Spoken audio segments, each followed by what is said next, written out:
War is part of our human experience, but the way we fight it is changing. Technology is defining the future of warfare. It's changing the way we think about making decisions in warfare, providing capabilities that were previously unreachable. Lessons from the past inform the future, and every technological leap redraws the battle lines we once knew. Technology was once a spear. Today, it is a cyber attack. The amount of interconnected technology has fundamentally transformed the operational environment. Familiar domains grow increasingly complex, and the race to dominate the ultimate high ground has begun. In the same way we think about sea power, we need to start thinking about a strategy for space. As machines take the reins, the speed of warfare accelerates ever faster. Technology has always shaped war. Evolution has always happened. In war and in society, it will continue to happen. War has always shaped humanity.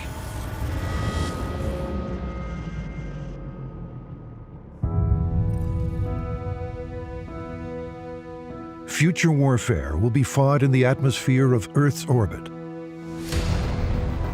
Humanity's growing reliance on space ensures militaries maneuver at light speed to conquer it.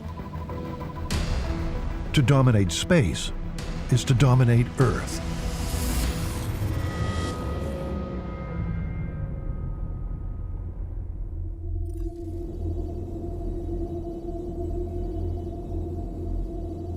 People, when they look up in space, they imagine this black void where there's nothing really between Earth and other planets or other stars.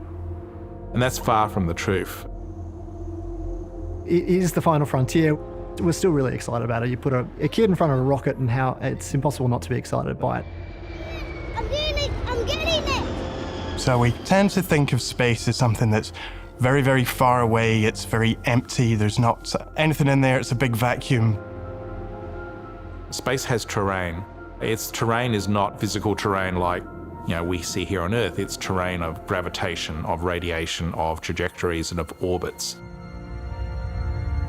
It's a very dynamic environment, and society depends upon it.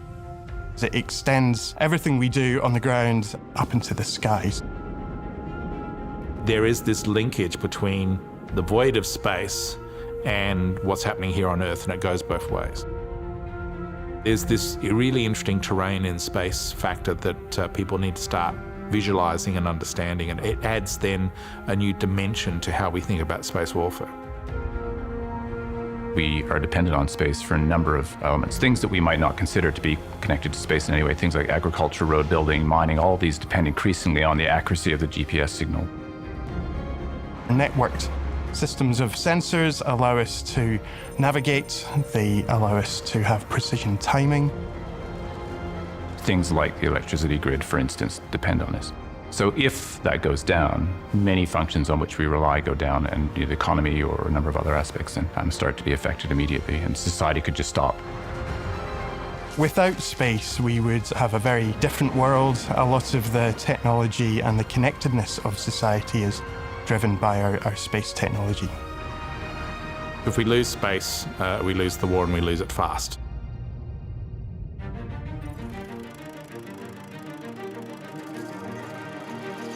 Ancient humanity worshipped the sky above. They learned that celestial objects played a part within the universe and daily life. Recordings of zodiac constellations were made by both the Chinese and Babylonians some several hundred years before the Common Era. Explorers began to use the stars to navigate. And then, in the early 1600s, Galileo Galilei tilted his telescope toward the stars and saw deeper into space than any human ever had before him. There's only a few things that you can do in space or to space. You can look at things, so you can have optical telescopes, and that can either be from space looking at the ground or from ground looking at the space. You can listen. You can broadcast into space, connect the satellite, and then broadcast that down to the ground, or likewise from space you can transmit. From the ancient world to the modern era, humanity's fascination with space began when we turned our gaze upward It wouldn't be long, however, before humanity began wondering how to conquer it. But to conquer it meant we had to venture into it. This possibility began only several decades ago, when technology allowed us to skirt the atmosphere. The military have always been interested in space. From World War II with the V2 rocket that really marked our first efforts to leave the Earth's surface and enter orbit. The Kármán line is an area between the Earth's atmosphere and outer space. Here, where the atmosphere is so thin, soared the German-developed long-range guided ballistic missile, the V2. Designed to target Allied cities such as London in World War II, powered by a liquid-propelled rocket engine, the V2 rose beyond the Earth's atmospheric threshold, making it the first human-made object to travel into space. The space race began at the end of the Second World War, and in particular between that great power rivalry between the United States and Soviet Russia. Both the Soviet Union and the United States recognized the obvious military advantage in exploiting space. The first steps of the space race were to recruit or coerce the best minds of the time to improve upon existing technology. Recruiting and coercion began post-World War II. At gunpoint, the Soviets seized about 2,200 German specialists, 6,000 family members in total, from Soviet occupation zones to work on Operation Osowiecim. The US, in turn, secretly relocated some 1,600 German scientists for their equivalent program, Operation Paperclip. Among the scientists that America rounded up was Wernher von Braun, who later became the sort of so-called founder of the US space race. Dr. Wernher von Braun, an aerospace engineer and space architect, was at the vanguard of Germany's rocket program. With the Cold War looming, the desire to be first in space, to understand and harness its potential, to assert military might, to display technological prowess, drove the Soviet Union and the United States to push each other fast into uncharted territory, into the outer atmosphere of our Earth. There was this level of competition between these sort of two enemies in the start of the Cold War around rocketry. Scientists working on Operation Osowiecim and Operation Paperclip quickly developed short and medium-range rockets, ICBMs, intercontinental ballistic missiles. And so with ICBMs, they're designed to travel a long distance over Earth's surface, but also, because of that, can go a long distance up. So a really good demonstration of ICBM's power is its ability to reach space. If you can go into space, you can also hit Moscow or Washington. Soon they began to learn more about the Earth's properties and magnetic fields. Even after the lengthy Cold War silence, the Soviets, Americans, and some 65 other countries came together to exchange ideas at the 1957-58 International Geophysical Year. Those charged with the United States satellite program determined that small satellite spheres would be launched as test vehicles during 1957, and that the first fully instrumented satellite would be launched in March of 1958. The outcome? America and the Soviet Union agreed to launch low-orbiting satellites. But then, the Russians beat the Americans to the punch, and on 4th of October launched the first satellite called Sputnik. It was launched on a Soviet R-7 rocket and reached Earth orbit. And that came as quite a shock to the US, because first of all, the US didn't realize the Russians had that capability, and also it beat the US into space by about 3 or 4 months. And in fact, it was only after a couple of orbits that anyone noticed it was there. It was a sudden realization, I guess, that there's an opponent above them, looking down on them. The average American could walk outside their house in the middle of the night and literally see this satellite, little twinkling star in the Earth sky. It was still the first man-made satellite in orbit, and so that created quite a ripple in US security communities. This is where we see the beginning of the space race, this idea that America, supposedly the most powerful nation on Earth, is behind the Soviet Union. And they sort of scrambled to catch up. That was the very first satellite that was designed to perform a science mission, but there was obviously a significant amount of strategic and military interest in there as well.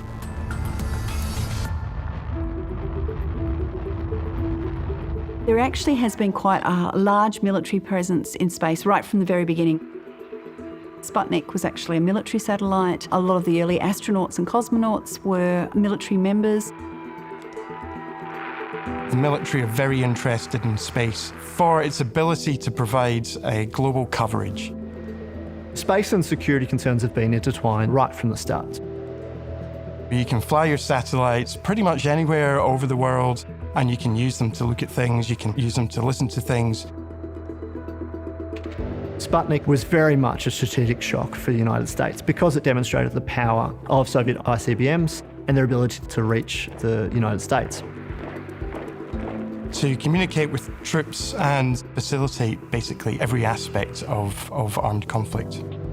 Right from the start, space was seen as the ultimate high ground in a military sense.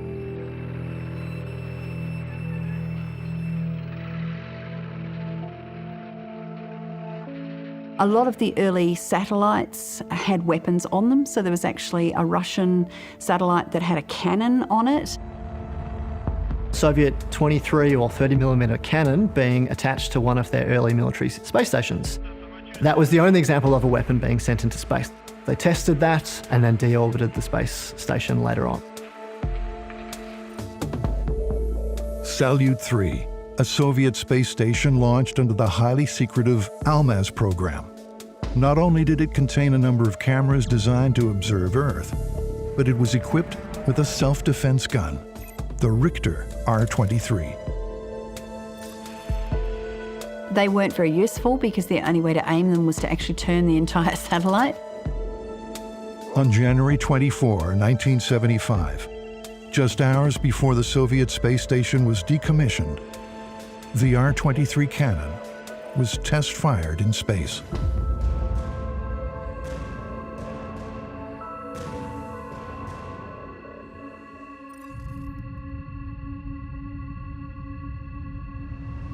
There are already weapons in space. There are some very suspect objects in space that a number of us suspect aren't communication satellites. Weaponizing space is different to weapons being used in space. Surprisingly, there are perhaps fewer examples of weapons being used in space than people might believe. The example of where countries have launched weapons into space, the Starfish Prime tests, nuclear testing in the early 1960s. In the summer of 1962, the United States launched Starfish Prime, one in a series of high-altitude nuclear tests in response to Russia ending a 3-year testing moratorium. A 1.4 megaton thermonuclear warhead was carried into space on a rocket named after the Norse god Thor. 400 kilometers above Earth, it was detonated. Starfish Prime became the largest nuclear test to occur in space.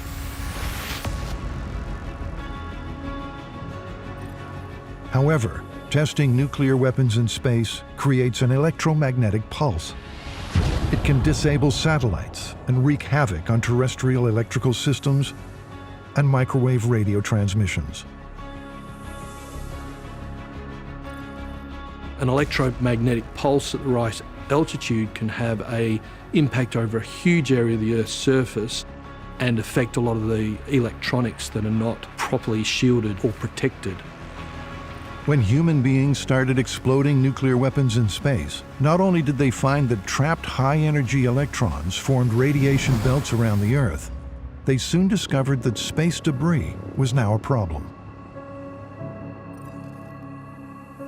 A lot of the debris sort of linger from that particular bomb, and those debris travelling very fast are very, very damaging to sort of satellites around there.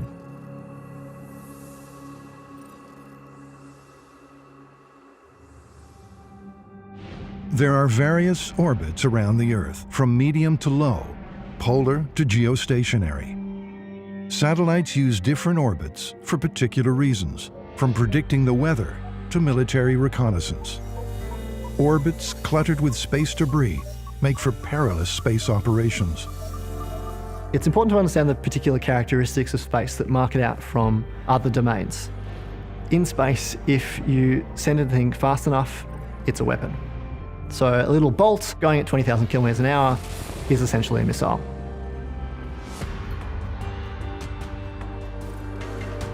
In the late 1970s, NASA scientist David J. Kessler concluded that space debris, from tiny objects to large abandoned launch craft or non-functional spacecraft, were extremely hazardous to ongoing space operations. As space debris collides, an exponentially increasing amount of debris is created. This is known as the Kessler syndrome. We can see the debris from our continued use of space. Bits of old rocket boosters, screws, even a wrench has been lost in space. There's a lot of different things that space debris consists of. One of those hits your satellite, it's going to go straight through it. The energy contained in a 1 centimeter particle hitting a satellite at that velocity roughly corresponds to an exploding grenade. So the consequences of such a hit mean a satellite failure, for larger objects, even a satellite destruction, and fragment generation then has environmental consequences. And despite knowing the risks, space debris has continued to accumulate, not least because of anti-satellite testing. For a very long time, the major player in the space is actually United States and Russia. But in more recent times, and especially in the post-Cold War period, and there are some other emerging power in the space, and in particularly China and India. We haven't had space warfare so far, but when we think about how space warfare might emerge in the future, what you focus on very much is anti-satellite weapons. The sorts of capabilities that China and Russia and India and others have tested to be able to either physically destroy a target satellite or to disable it. Counter-space capability can be divided into the so-called soft kill or hard kill. A hard kill, or kinetic kill, is volatile. It's about obliterating space assets. This usually involves a direct ascent anti-satellite weapon taking out a target. In the 1980s, the Russians and the Americans both tested anti-satellite missiles. They had a moratorium on that for a while. They realised it was in neither of their interests to develop anti-satellite missiles. But then in 2007, the Chinese tested an anti-satellite missile. The 2007 Chinese anti-sat test drew significant response from the international community. It was quite high, so the amount of debris that was created was vast, and it causes us problems to this day. The destruction of the satellite by this test created more than 3,000 trackable pieces of debris, which caused considerable threat to the other satellites in the space as well. The Chinese test is actually a wake-up call for the United States, and which make the United States aware that China had made significant progress in the counter-space capability. From a strategic perspective, you can see why they would want to do that. The United States derives great benefits from its space capabilities. It's one of the asymmetric advantages that the US would have over China. So how does China balance up the checkbook, so to speak? They can do that by developing counter-space capabilities to deny the US its advantages that it gets from space capability.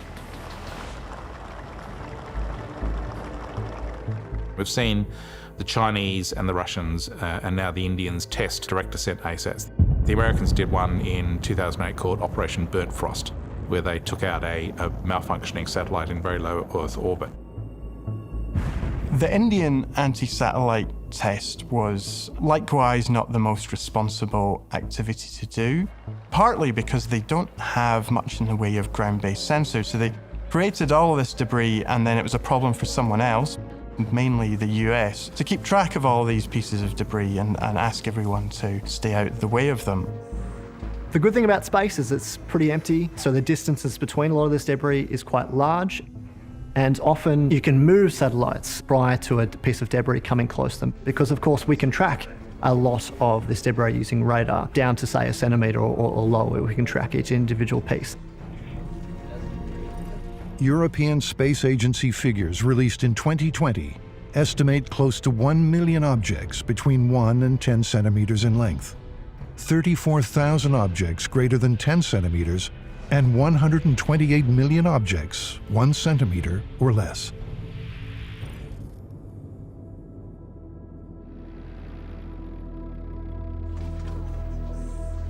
In future warfare, ground-based military operations allow for a variety of defensive space maneuvers to occur, which can lessen the risk of further space debris accumulating.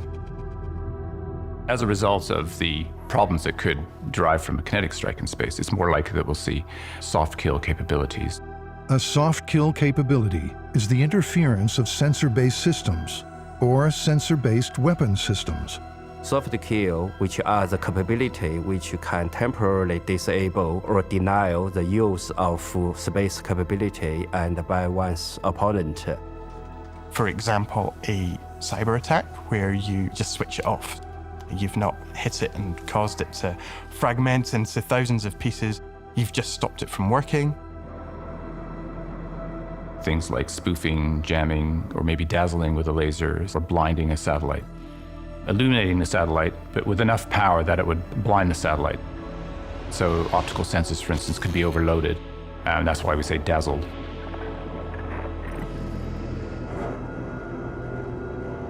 An example would be ground-based lasers shining up at satellites. You can use it to dazzle a satellite so that it can't operate.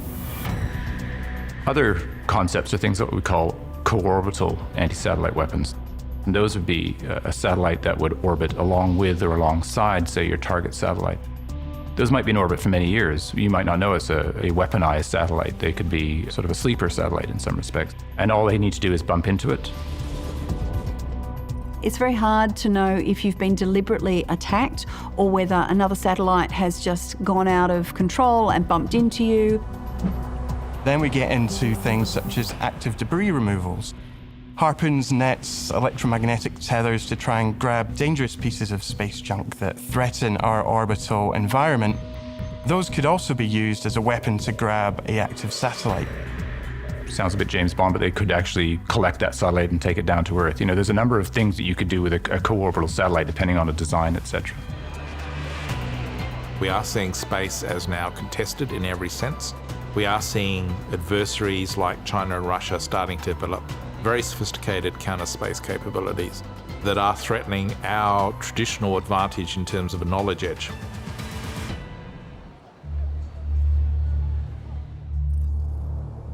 A soft kill may have its advantages in reducing space carnage, but it also opens the doors to a new series of potential vulnerabilities.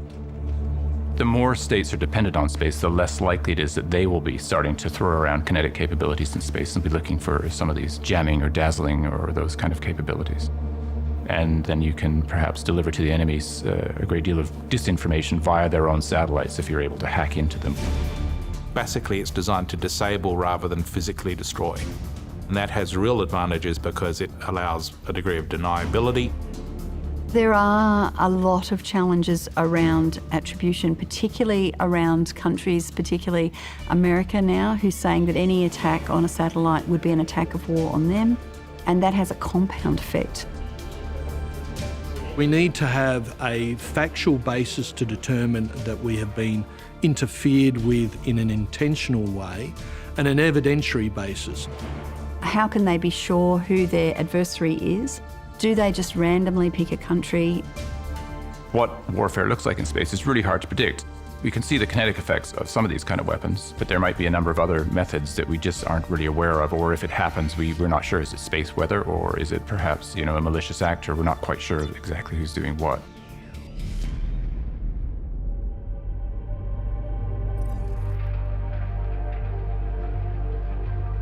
Our imagination held launches from Earth, devised ways to harness an orbit, land us on the moon, and now venture beyond. The race to dominate this newly contested environment means adversaries will engage in war in ways that have never been seen before. We expect foreign governments to expand their use of space-based reconnaissance, communications, and navigation systems.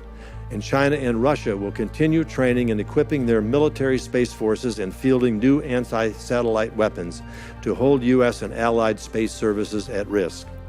Space has become the new global frontier, with competition from numerous nations. Space for a long time has just been taken for granted as a region, as an enabler for terrestrial military operations. We always assumed that air, naval, and ground forces would have access to space systems to function. That assumption now is directly open to challenge, and I think probably its time has passed. Our adversaries have been working to bring new weapons of war into space itself, from anti-satellite weapons and airborne lasers to highly threatening on-orbit activities and evasive hypersonic missiles. Both China and Russia have been aggressively developing and deploying technologies that have transformed space into a warfighting domain. In the space domain, the rules of engagement are being laid down, and one of the most important factors is speed. The emerging field of hypersonic weapons has challenged the idea of what weapons in space may look like, as well as what methods of defense may be required against them. Railguns launch projectiles up to 100 miles at a hypersonic speed of Mach 7. Using electromagnetic force, highly charged electrical particles generate magnetic fields. These magnetic fields propel sliding metal conductors, which launch the missiles toward their target.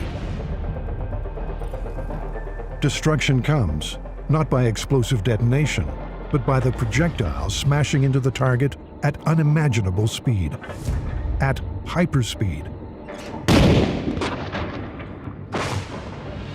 Hypersonic weapons are weapons that travel through the air at speeds in excess of Mach 5, so that's 5 times the speed of sound. And most of the hypersonic weapons developments are looking at velocities that are ranging from about Mach 6 through to about Mach 10.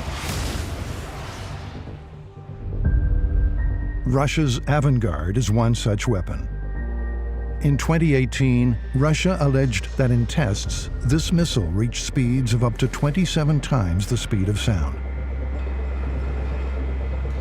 This hypersonic missile has an intercontinental range, a maneuverability capability that makes it near impossible to intercept, and the ability to carry a 2-megaton nuclear weapon. It is a weapon of future warfare. How do you detect hypersonic weapons that are moving maybe as fast as Mach 10 early enough to be able to defend against them?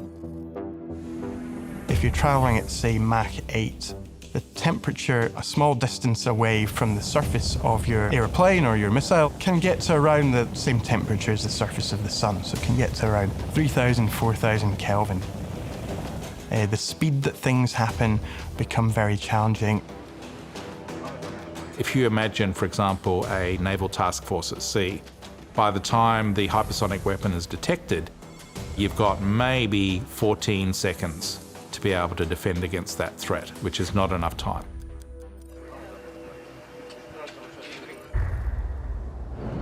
If future warfare happens at hypersonic speed, one measure of hope against a missile traveling at such incredible velocity is for a space-based series of sensors and defensive systems to recognize a threat and respond rapidly. Having something like AI on board that's able to monitor the system and predict when something's going to happen before it happens and take mitigating issues would be very beneficial. As we start to then get, say, major opponents trying to take down space capabilities, that could be catastrophic again for all these ground-based services that we depend on now increasingly. And that's a really debilitating scenario. And you see the potential then for what people call a space Pearl Harbor, whereby an adversary can maneuver anti-satellite weapons close to their targets and then unleash a decisive strike prior to or at the outset of a military conflict to disable critical capabilities and leaving us, in effect, deaf, dumb, and blind.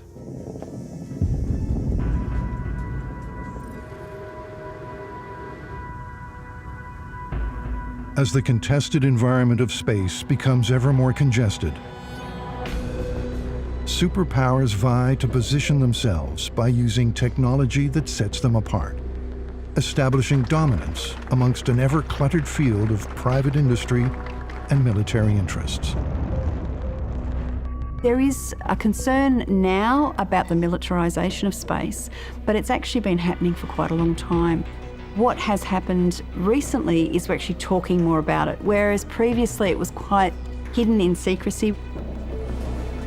China actually realized that the United States has a far stronger and superior military space program and capability.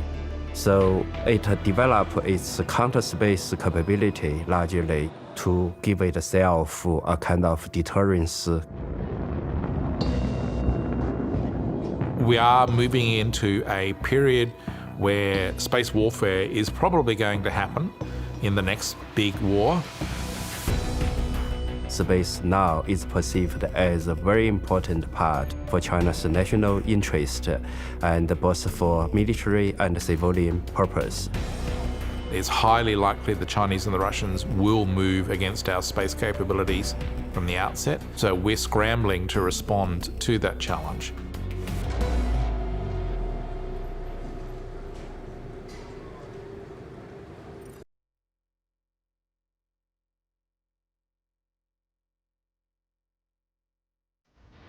Superpowers are invested heavily in space.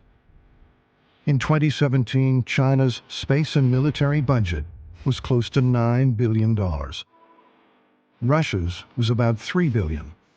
In 2020, the U.S. Department of Defense requested just over $14 billion for space programs. The money is spent not only on space exploration. Much of it is dedicated to developing military capabilities, which give superpowers an edge. The key to success in future warfare is really gaining and maintaining an information edge over an adversary. And critical to that is, of course, space-based capabilities for command and control communications and computers, intelligence, surveillance, and reconnaissance, the so-called C4ISR factor. At the moment, the focus is on quantum cryptography and quantum communications. The Chinese have deployed a satellite called Militarization, which is designed to test quantum communications by sending quantum entangled photons along long distances. In late 2016, China launched the quantum-enabled satellite Immerse. They sent 2 quantum entangled photons at a distance of about 1,200 kilometers in 2016, which was the longest that anyone's ever done. And it forms the basis potentially of a ultra-secure satellite communications system and quantum internet in the sky that would give the Chinese military a far more sophisticated C4ISR capability than what we would have if we don't develop this. Immerse delivered encrypted, unhackable communication through the transference of minute subatomic particles of light. These light particles then travel by laser across space toward precise targets on Earth. Certainly the military implications are that they would have a command and control communications system based on quantum communications and cryptography that we couldn't break, that we couldn't eavesdrop on, so therefore we couldn't understand what it is they're doing in terms of their command and control, and that's pretty significant.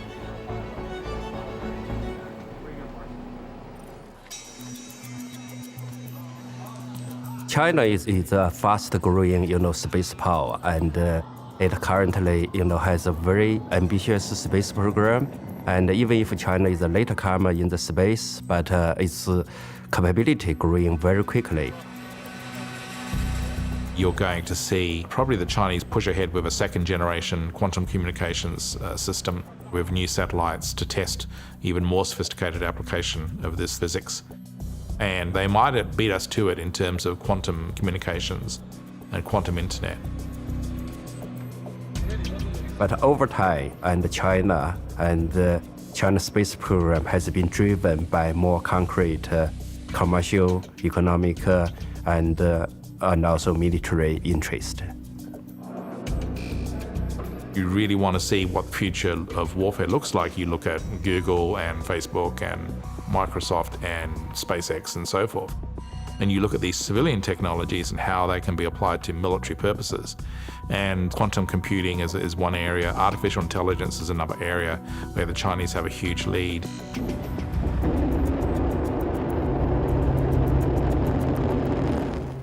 Any nation's military that can harvest information and analyze vast amounts of data at speed has the upper hand.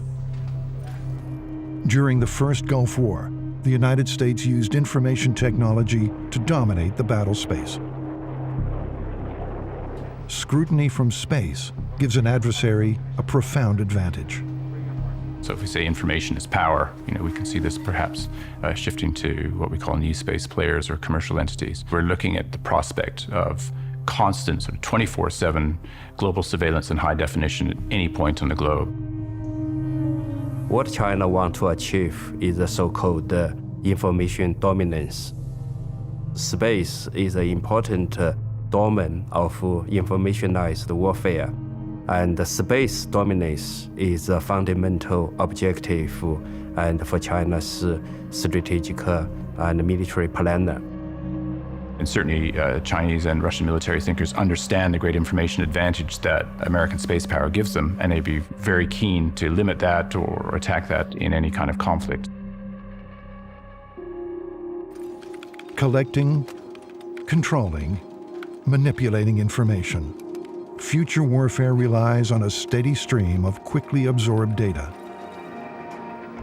Every state recognizes the importance of the space environment for providing space support to terrestrial forces.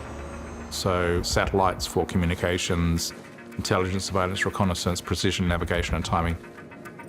The push is on for the military sector and private companies to use space as a way of harvesting information, not only on enemies, but on private citizens.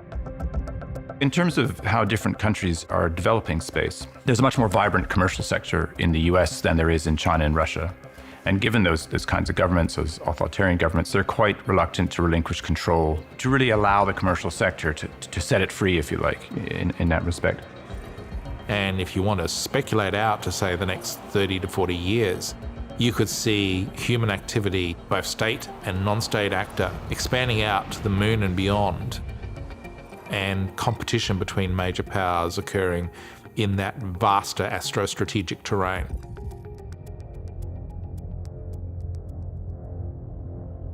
Space is contested by superpowers, private companies, even individuals. Dominating it is a way to dominate Earth. But as in every skirmish across all domains, military engagement seeks to follow an established set of guidelines, ethics, rules. As we've thought about ethics over thousands of years, we've recognized that the environment does matter. So we've got different rules, for example, for shipwrecked sailors than we do for soldiers who are separated from their units. Does the same framework apply to conflicts terrestrially as they do into space? The law of armed conflict doesn't identify space as a special domain in which special rules would apply.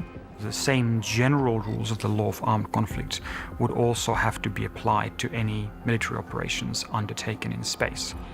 There are 5 space-specific treaties: the Outer Space Treaty, the Liability Convention, the Rescue and Return Agreement, the Registration Convention, and the Moon Agreement. The Outer Space Treaty in particular is sometimes regarded as the constitutional Magna Carta for outer space. It has very broad aspirational principles in the Outer Space Treaty. We have never succeeded in freeing our planet from the implements of war. But if we cannot yet achieve this goal here on Earth, we can at least keep the virus from spreading we can keep the ugly and wasteful weapons of mass destruction from contaminating space. And that is just exactly what this treaty does.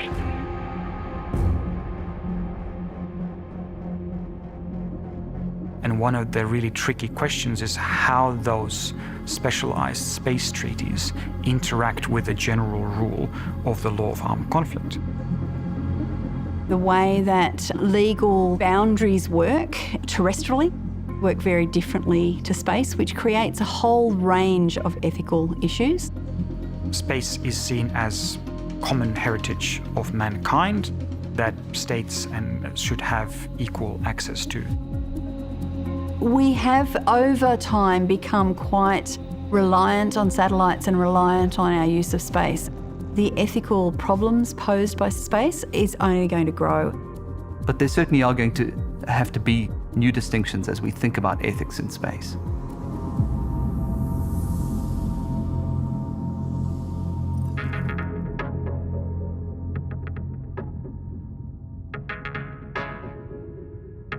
In space, battle lines are blurred, the dark side of the moon exploited. Within this void, military capabilities mesh with the interests of private stakeholders.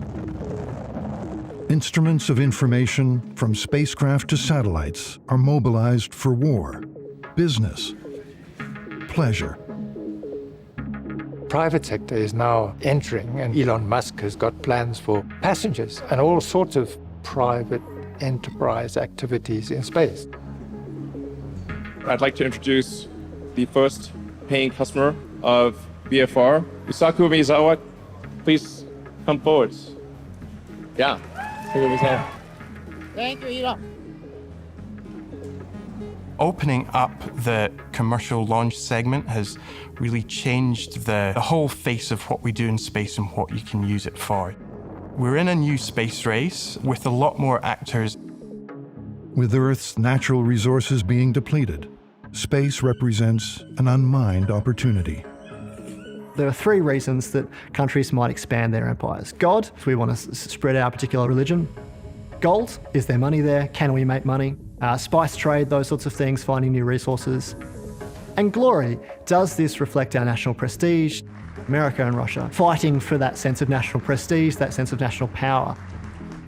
Very importantly, I'm hereby directing the Department of Defense and Pentagon to immediately begin the process necessary to establish a Space Force as the sixth branch of the armed forces. All trying to find that sweet spot between how they can find their advantage, both in the commercial and the national and probably the military side of things. In future warfare, a space asset is a nexus point, where state, civil, and military interests combine, an intermeshing of space operations with the private sector. Suppose Elon Musk succeeds in getting one of his ships to some neighboring planet where there are very worthwhile and valuable materials. Where we are right now is considering the exploitation of space for private gain by corporations. Should this just be left to the free market, or should states have some say in what happens up there? And if you say states should have some say, then the question is, which states? There might be some considerable disputes by other states at a single private individual. Ignition, liftoff.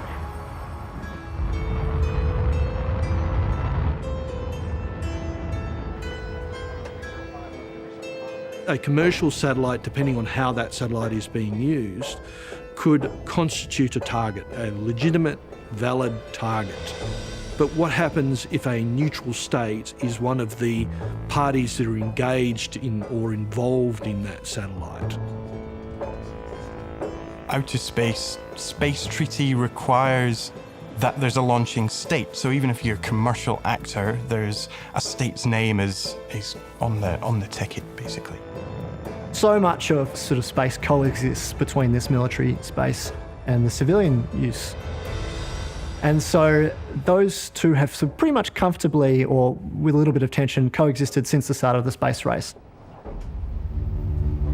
The importance of space and in future warfare cannot be overestimated, because given the tremendous consequences of war in space for the humankind and also for the socio-economic activity.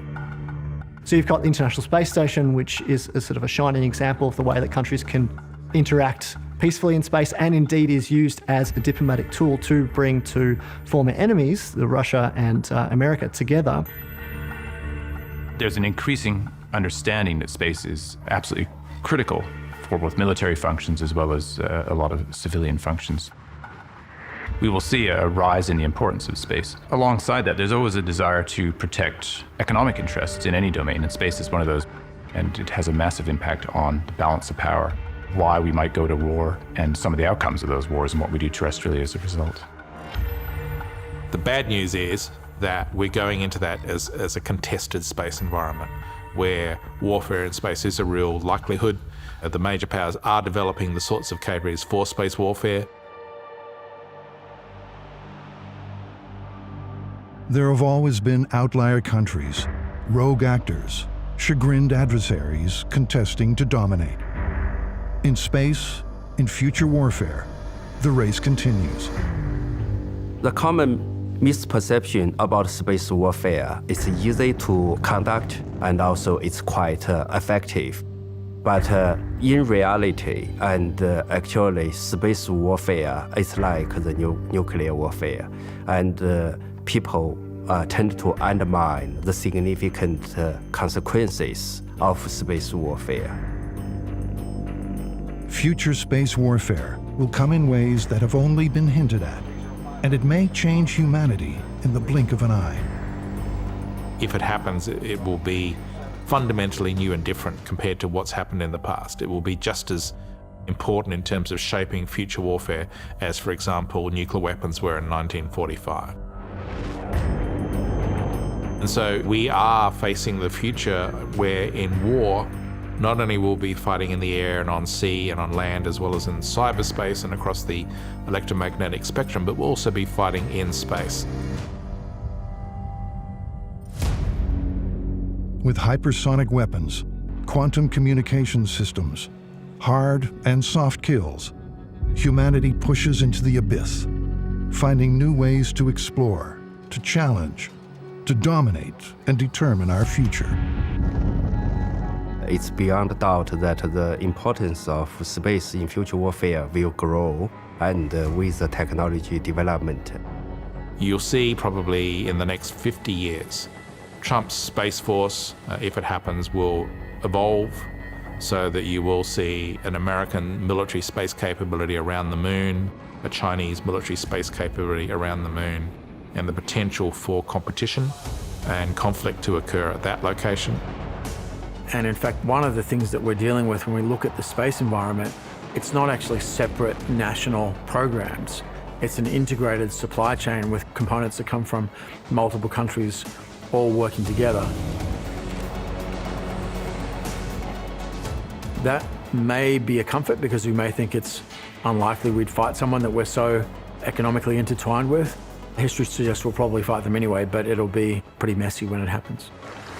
We're entering a new golden age of space exploration where we're going to be achieving so much more than what we've achieved over the last 50 years in terms of going back to the moon, going on to Mars, having commercial space operators, having a great deal more human presence up in space, including beyond Earth orbit, compared to where we've been stuck for the last 50 years. Human beings have long contested the domains of air, land, and sea. Now we are racing toward a new domain.